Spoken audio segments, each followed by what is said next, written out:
الحمد لله رب العالمين.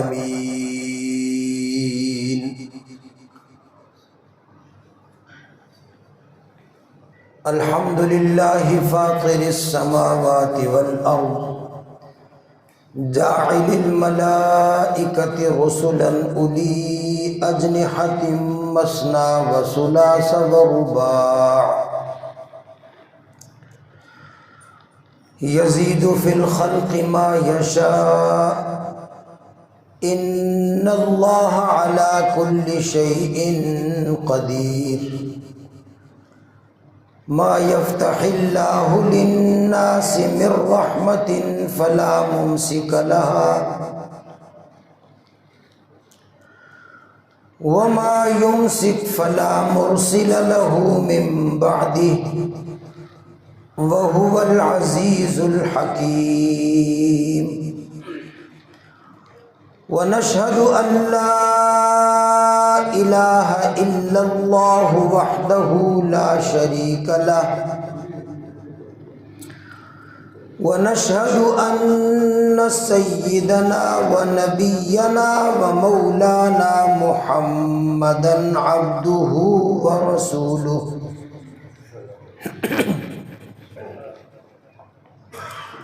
أما بعد فأعوذ بالله من الشيطان الرجيم.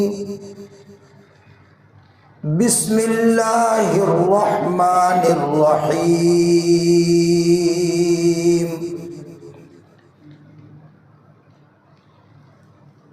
لقد رضي الله عن المؤمنين إذ يبايعونك تحت الشجرة فعلم ما في قلوبهم فأنزل السكينة عليهم وأصابهم فتحا قريبا. وقال الله تبارك وتعالى: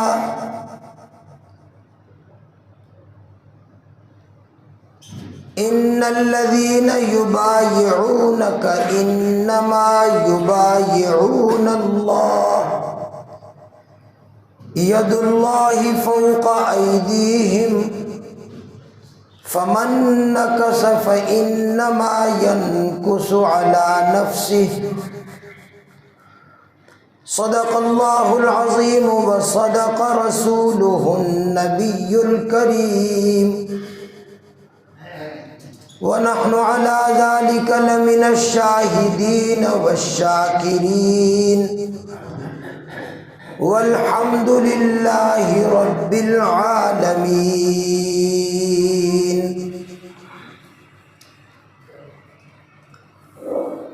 يا رب صل وسلم دائما أبدا على حبيبك خير الخلق كلهم. هو الحبيب الذي ترجى شفاعته لكل هول من الأهوال مقتحم. اللهم صل على محمد وعلى آل محمد كما صليت على إبراهيم وعلى آل إبراهيم إنك حميد مجيد. اللهم بارك على محمد وعلى آل محمد كما باركت على إبراهيم وعلى آل إبراهيم إنك حميد مجيد. محترم بھائیوں، بزرگوں، دوستوں اور ساتھیوں،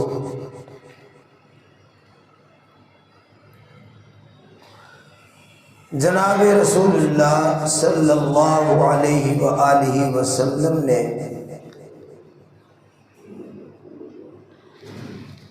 ایک مرتبہ خواب دیکھا.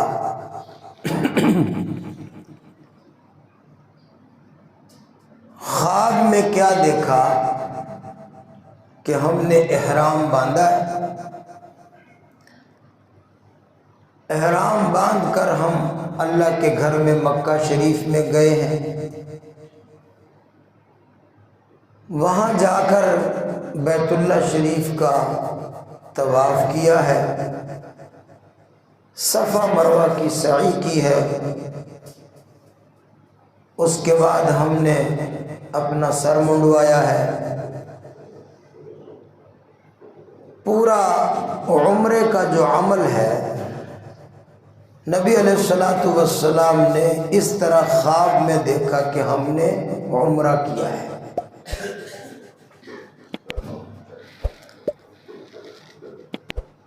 پیغمبر اگر خواب میں بھی کوئی بات دیکھے تو وہ ایسے ہی حقیقت ہے جیسے جاگتے ہوئے اللہ تبارک و تعالی اپنے نبی کو کوئی حکم دیتے ہیں۔ پیغمبر کا خواب بھی حقیقت ہوتا ہے۔ خواب میں اگر اللہ کا کوئی حکم پیغمبر کو ملے تو وہ بھی ایسے ہی حجت اور دلیل ہے جیسے جاگتے ہوئے پیغمبر پر اللہ کی طرف سے وحی آتی اور اللہ کا حکم آتا۔ مشہور واقعہ پہلے بھی آپ نے بہت دفعہ سنا ہوا ہے کہ اللہ کے نبی، اللہ کے خلیل حضرت ابراہیم علیہ الصلاۃ والتسلیم، انہوں نے خواب میں دیکھا تھا کہ میں اپنے بیٹے کو ذبح کر رہا ہوں۔ یہ خواب دیکھا تھا۔ خواب جب دیکھتے ہیں تو قرآن پاک میں ہے کہ پھر وہ اپنا خواب اپنے بیٹے اسماعیل کے سامنے بیان کرتے ہیں۔ قال یا بنی، کیا کہتے ہیں؟ اے میرے پیارے بیٹے، انی اری فی المنام انی اذبحک، اے میرے پیارے بیٹے، انی اری فی المنام، میں خواب دیکھتا ہوں، خواب دیکھتا ہوں، انی اذبحک، خواب میں تجھے ذبح کر رہا ہوں۔ اب ابراہیم علیہ الصلوۃ والسلام نے بھی یہ نہیں سوچا کہ خواب ہے، جیسے ہم کہہ دیتے ہیں کہ یار یہ تیرا خواب اور خیال ہے، اس کی کوئی حقیقت نہیں ہے۔ ابراہیم علیہ السلام نے بھی یہ نہیں سوچا، بلکہ سمجھ گئے کہ اگرچہ یہ خواب ہے لیکن پیغمبر کا خواب بھی کیا ہوتا ہے؟ حقیقت ہوتا ہے، حقیقت ہوتا ہے۔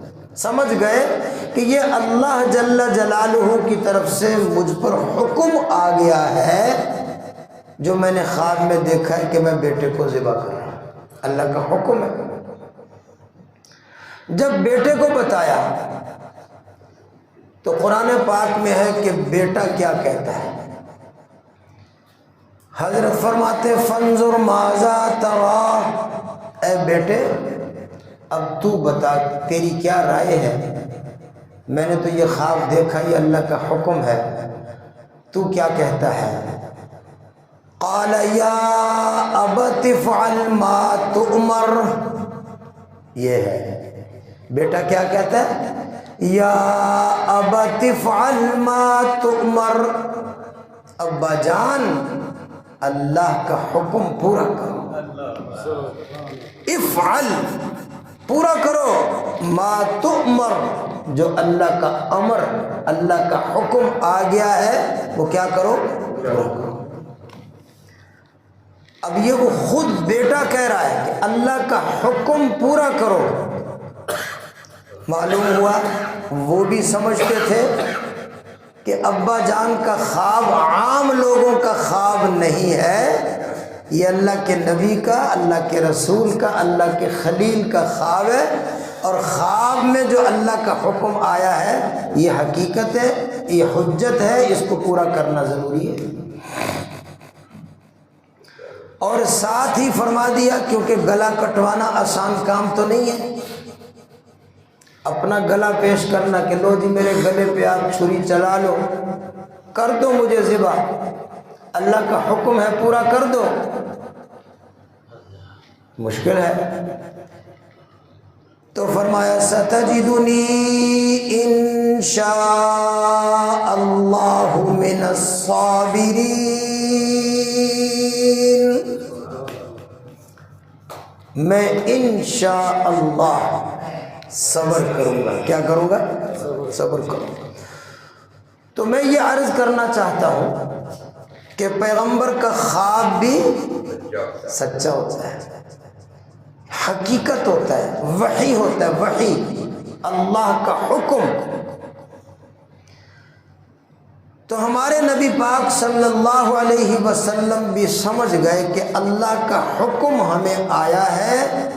کیا حکم آیا ہے؟ عمرہ کرو، عمرہ کرنا ہے۔ تو آپ صلی اللہ علیہ وسلم نے اپنے ساتھیوں کو، صحابہ کو بتایا بھی ہم پر تو اللہ کا حکم آیا ہے عمرہ ادا کرنے کا، لہذا ہم عمرہ کرنے کی تیاری کر رہے ہیں، عمرہ کرنے جا رہے ہیں۔ جیسے جیسے صحابہ کو پتہ چلا تو بہت سے اور لوگ بھی عمرہ کرنے کے لیے ساتھ تیار ہو گئے۔ 1400 سے کچھ اوپر تعداد صحابہ کرام کی، 1400 سے کچھ اوپر، یعنی 1500 تقریباً 1500 کے قریب لوگ، یہ پورا مجمع، یہ قافلہ تیار ہو گیا، اور یہ سارے کے سارے لوگ مدینے سے چلتے ہیں اور احرام باندھ کر اب عمرہ کرنے کے لیے مکہ شریف جا رہے ہیں۔ اب یہاں ایک اور بات پہلے سمجھنی ہے کہ مکہ شریف میں جہاں جا کر عمرہ کرنا ہے، یہ وہی مکہ شہر ہے جہاں سے نبی علیہ الصلوۃ والسلام ہجرت کر کے، چھپ چھپ کر ہجرت کر کے مکے سے نکل کر مدینے آئے تھے۔ اور مکے والے آپ کی جان کے پیچھے پڑے ہوئے تھے، ان سب نے یہ طے کیا تھا کہ محمد جہاں مل جائے اس کو قتل کر دو۔ وہ سارے جان کے کیا ہیں؟ دشمن ہیں، خون کے پیاسے ہیں۔ وہیں پر آپ دوبارہ مکہ جا رہے ہیں، انہی لوگوں کے درمیان میں جانا ہے، وہ شہر ان کے پاس ہے، دشمنوں کے قبضے میں ہے۔ ایک بات۔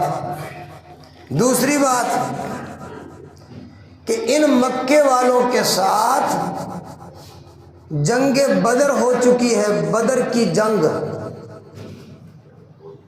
جانتے ہیں؟ بدر کی جنگ میں مکے والوں کا کیا حال ہوا تھا؟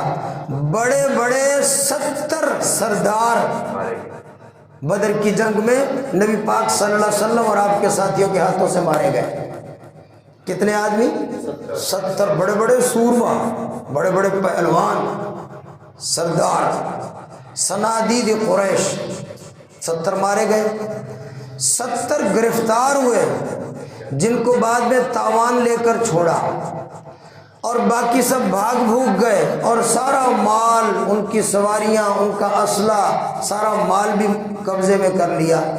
تو یہ بھی مکے والوں کے ساتھ ایک دشمنی جنگ ہو چکی ہے۔ پھر اس کے 1 سال بعد جنگ احد ہوئی ہے، اور جنگ احد میں آپ جانتے ہیں کہ 70 صحابہ کرام شہید ہوئے۔ سید الشہداء حضرت حمزہ رضی اللہ تعالی عنہ وہ بھی شہید ہوئے، اور مکے والوں نے ان کے جسم کے ٹکڑے ٹکڑے کر دیے تھے۔ اچھا، پھر اس کے بعد جنگ احزاب بھی ہوئی ہے، جس کو غزوہ خندق کہتے ہیں، کہ مکے والے پورا لاؤ لشکر اور اپنی فوجیں لے کر مدینے کے اوپر حملہ کرنے کے لیے مدینے پر چڑھ آئے،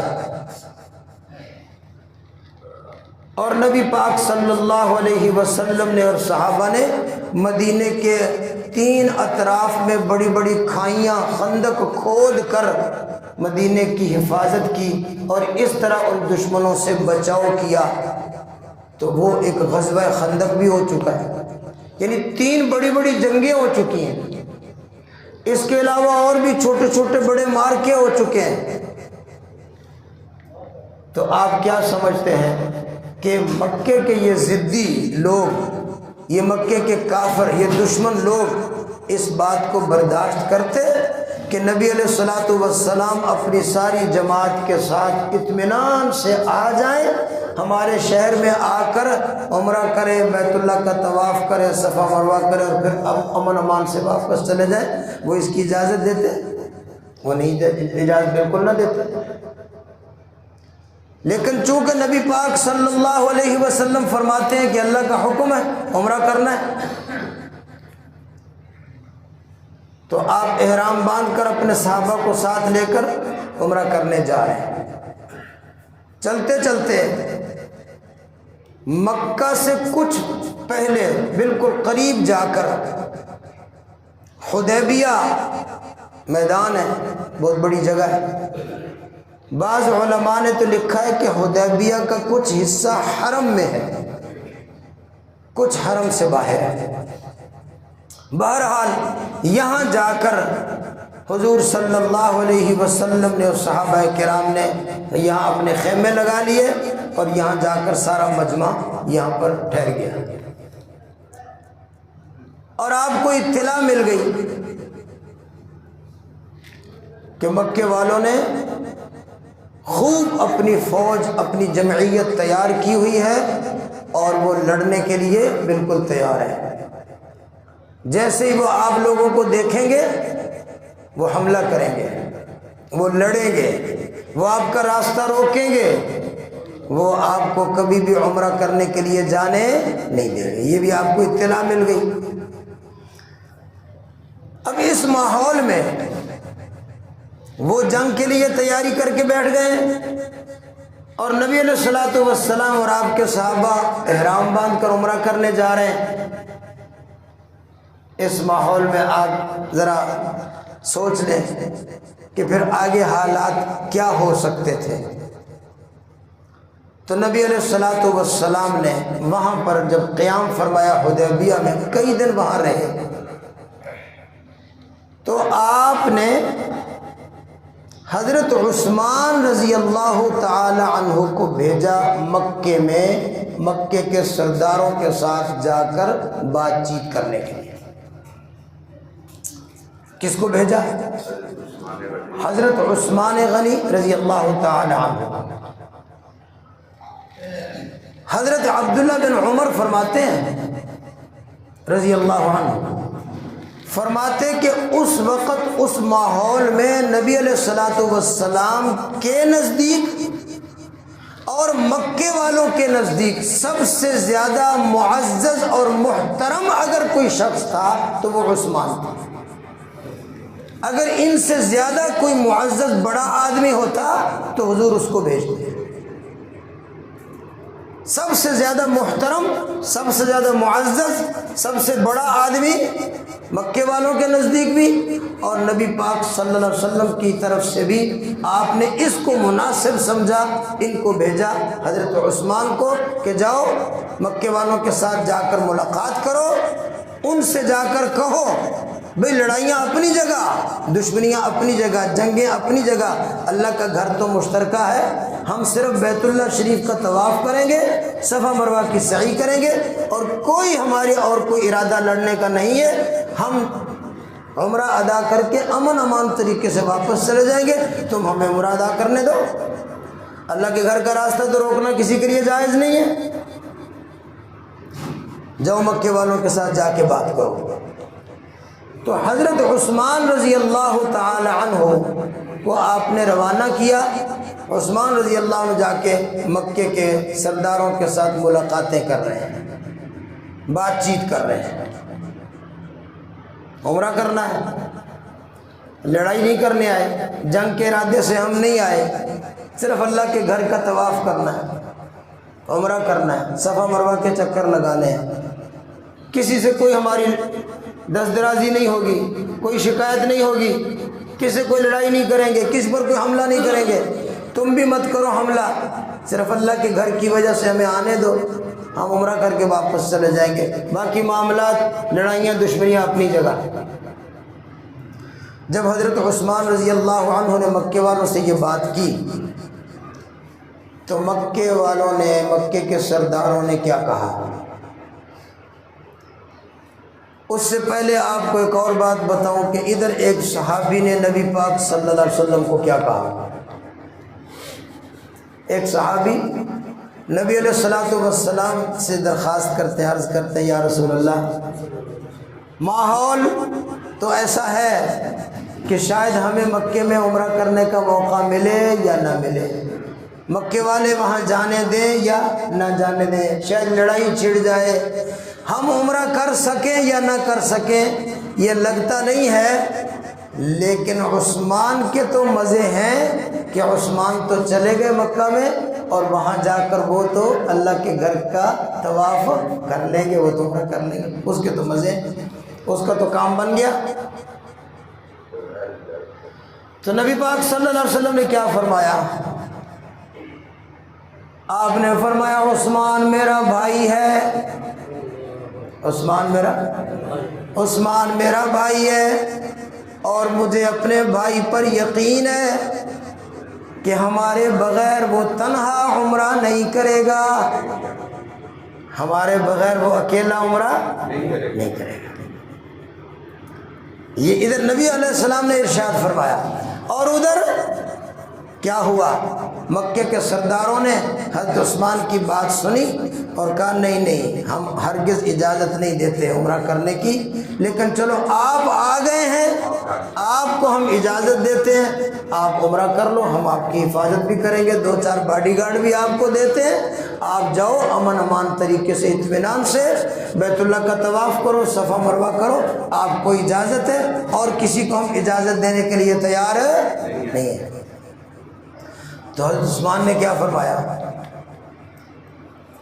حضرت عثمان نے فرمایا کہ مکے کے لوگوں یاد رکھو، جن کے ساتھ احرام باندھا ہے انہی کے ساتھ احرام کھولنا ہے، جن کے ساتھ باندھا ہے ان کے ساتھ ہی، ان کے ساتھ احرام باندھا ہے، وہ عمرہ کریں گے ہم بھی کریں گے، وہ بیت اللہ کا طواف کریں گے میں بھی کروں گا، وہ صفا مروہ کی سعی کریں گے میں بھی کروں گا، اور اگر تم ان کو اجازت نہیں دیتے تو میں اکیلا ان کے بغیر عمرہ نہیں کروں، ان کے ساتھ احرام باندھے ان کے ساتھ ہی کھولنا ہے۔ یہ آپ یہ سارے واقعات ذہن نشین فرمائیں، ان کو سمجھیں کہ حضرت عثمان رضی اللہ تعالی عنہ کی کیا شان ہے، نبی علیہ السلام کو ان پر کتنا اعتماد ہے، اور نبی علیہ السلام کے کس قدر وہ وفادار ہے۔ ورنہ تو ایسے موقع پر چلو یار باقیوں کا کام بنے نہ بنے، میرا تو بن گیا نا، میں تو عمرہ کر لوں، لیکن وفاداری کا تقاضا یہ ہوتا ہے کہ جینا بھی کٹھے ہے، مرنا بھی کٹھے ہے، عمرہ کرنا ہے تو کٹھے کرنا ہے، نہیں کرنا ہے تو نہیں کرنا ہے، اگر وہ نہیں کریں گے تو ہم کیسے کریں گے؟ خیر آگے چلیں۔ مکے کے رئیسوں نے، مکے کے سرداروں نے حضرت عثمان رضی اللہ تعالی عنہ کو ایک جگہ پر چھپا لیا، اور باہر یہ خبر اڑا دی کہ عثمان کو مکے والوں نے شہید کر دیا۔ کیا خبر اڑا دی؟ کہ حضرت عثمان کو مکے والوں نے قتل کر دیا، شہید کر دیا۔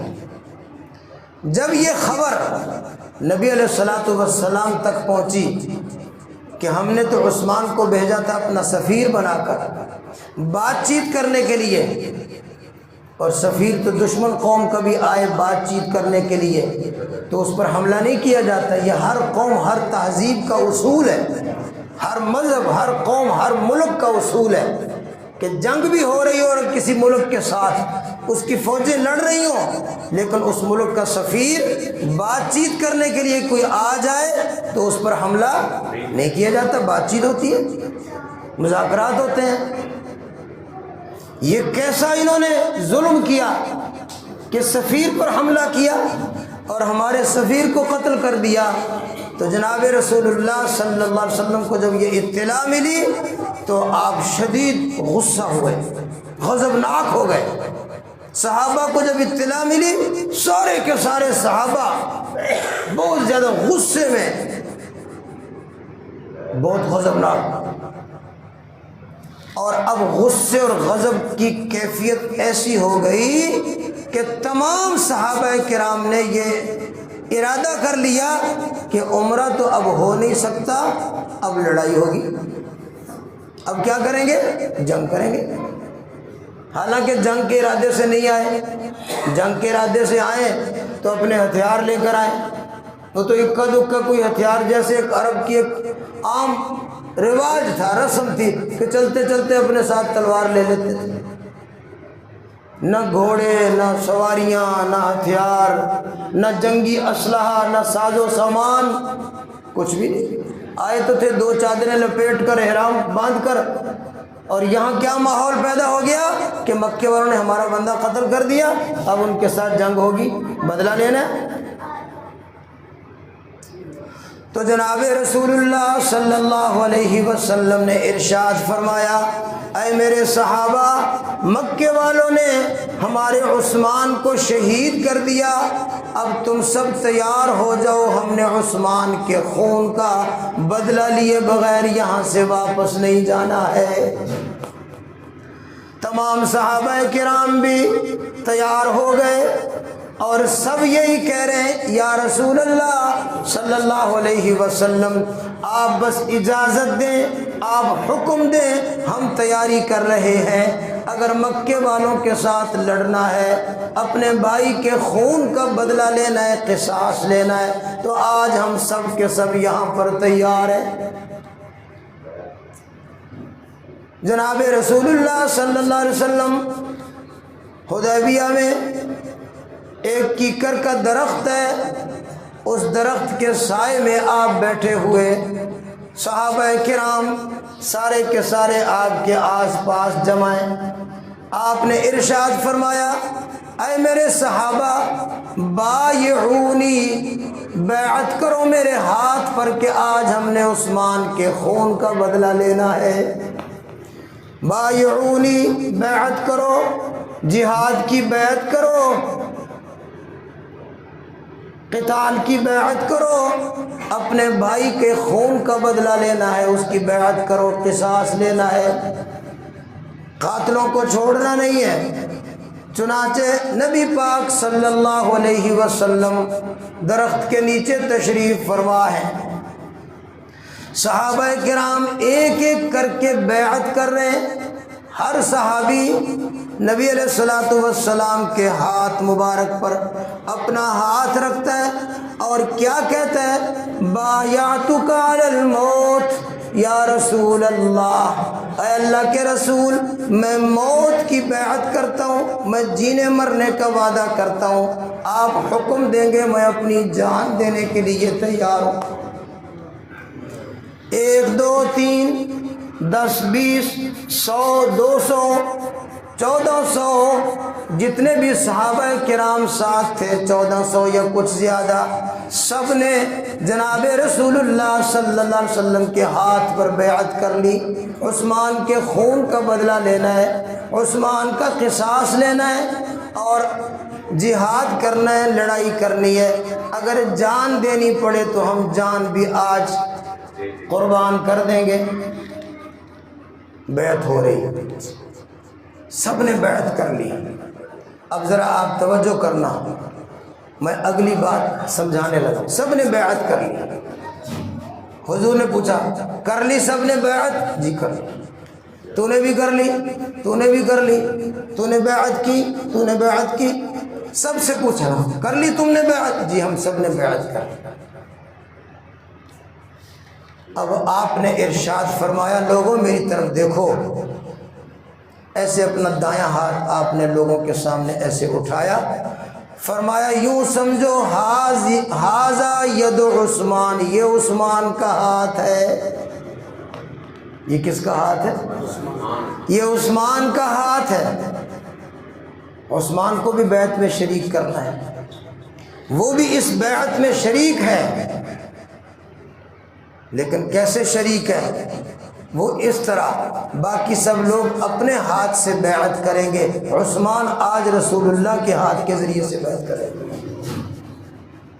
ھذا ید عثمان، یہ عثمان کا ہاتھ ہے۔ اور پھر فرمایا عثمان میرے ہاتھ پر بیعت کر رہا ہے۔ عثمان کے ہاتھ کو نبی علیہ السلام نے اپنے ہاتھ پر رکھا اور وہی جملہ دہرایا جو ہر بیعت کرنے والا دہراتا تھا، بایعتک علی الموت یا رسول اللہ، اے اللہ کے رسول میں جان دینے کی آپ کے ساتھ بیعت کرتا ہوں، وعدہ کرتا ہوں۔ عثمان نے بھی بیعت کر لی۔ نبی علیہ السلام نے جب یہ بیعت کو مکمل فرما لیا تو اللہ جل جلالہ کی طرف سے قرآن پاک کی آیات نازل ہوتی ہے۔ قرآن پاک کی آیات کیا؟ اللہ فرماتے ان الذین یبایعونک انما یبایعون اللہ، اے میرے محبوب جنہوں نے آپ کے ہاتھ پر ہاتھ رکھ کے بیعت کی ہے، یبایعون اللہ، انہوں نے اصل میں اللہ کے ساتھ وعدہ کیا ہے۔ انہوں نے کس کی بیعت کی ہے اصل میں؟ اللہ کی بیعت۔ اب دیکھنا اللہ کیا فرما ہے۔ محبوب جو آپ کی بیعت کی ہے نا، اصل میں کس کی بیعت کی ہے؟ اللہ کی بیعت۔ اللہ کا حکم پورا کر رہے ہیں، یہ اللہ کے ساتھ وعدہ کر رہے ہیں، یہ اللہ کو معاہدہ دے رہے ہیں، یہ اللہ کے ساتھ بیعت کر رہے ہیں۔ اچھا اب سوال یہ ہے، اللہ فرماتے ہیں ہاتھ تو لوگوں نے رکھا نبی کے ہاتھ پر، اور اللہ کہہ رہے ہیں یہ بیعت کس کی ہو گئی ہے؟ یہ تو اللہ کی ہو گئی ہے، یعنی آپ کے ہاتھ پر اللہ کے ساتھ وعدہ ہو گیا۔ لیکن یہاں پر اللہ نے بات مکمل نہیں فرمائی، اگلی بات اللہ نے ارشاد فرمائی۔ اللہ فرماتے ید اللہ فوق ایدیہم، ان کے ہاتھوں کے اوپر اللہ کا ہاتھ ہے۔ کہو سبحان اللہ۔ آپ ذرا وہ منظر ذہن میں لائے نا جو اللہ بنا رہے ہیں، اللہ تعالیٰ بتا رہے ہیں، اللہ کیا فرما رہے ہیں۔ یہ بیت، یہ نبی پاک کا ہاتھ، میں مثال دے رہا ہوں، نبی پاک صلی اللہ علیہ وسلم کا ہاتھ مبارک، اس کے اوپر یہ 1400 ہاتھ آ گئے، ٹھیک ہے؟ کتنے ہاتھ آ گئے؟ 1 2 3 4 10 20 100 1000، یہ 1400 صحابہ کے ہاتھ آ گئے۔ ان سب ہاتھوں کے اوپر عثمان کا ہاتھ آ گیا۔ کس کا ہاتھ آ گیا؟ کیونکہ نبی پاک نے فرمایا یہ کس کا ہاتھ ہے؟ یہ عثمان کا ہاتھ ہے۔ سب سے اوپر کس کا ہاتھ؟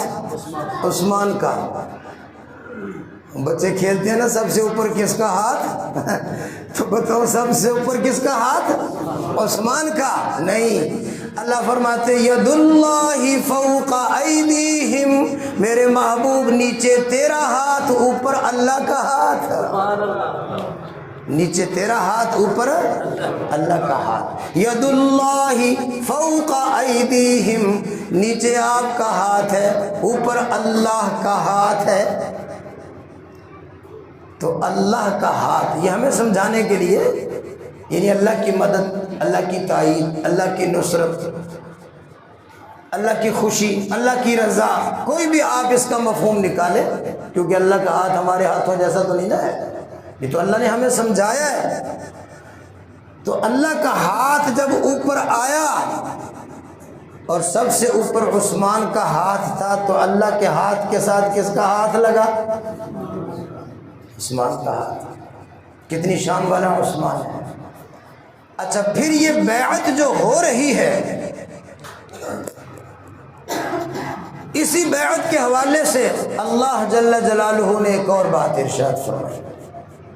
کیا اللہ فرماتے لقد رضی اللہ عن المؤمنین اذ یبایعونک تحت الشجرہ، اے میرے محبوب یہ سارے ایمان والے جب ایک درخت کے نیچے آپ بیٹھے ہوئے تھے اور یہ لوگ آپ کے ہاتھ پر بیعت کر رہے تھے، لقد رضی اللہ، اللہ ان سارے بیعت کرنے والوں پر راضی ہو گیا، سارے بیعت کرنے والوں پر اللہ کیا ہو گیا؟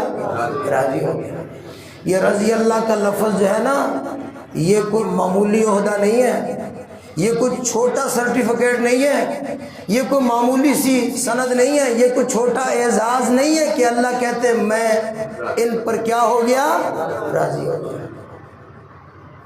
میں نے ایک دفعہ سنا، ایک آدمی کئی لوگوں کو صحابہ کے ساتھ نا اللہ واسطے دی دشمنی ہے، گل گل کوئی نہیں، وجہ کوئی نہیں، صرف اللہ واسطے ویر، اللہ واسطے دی دشمنی، بلا وجہ کی دشمنی۔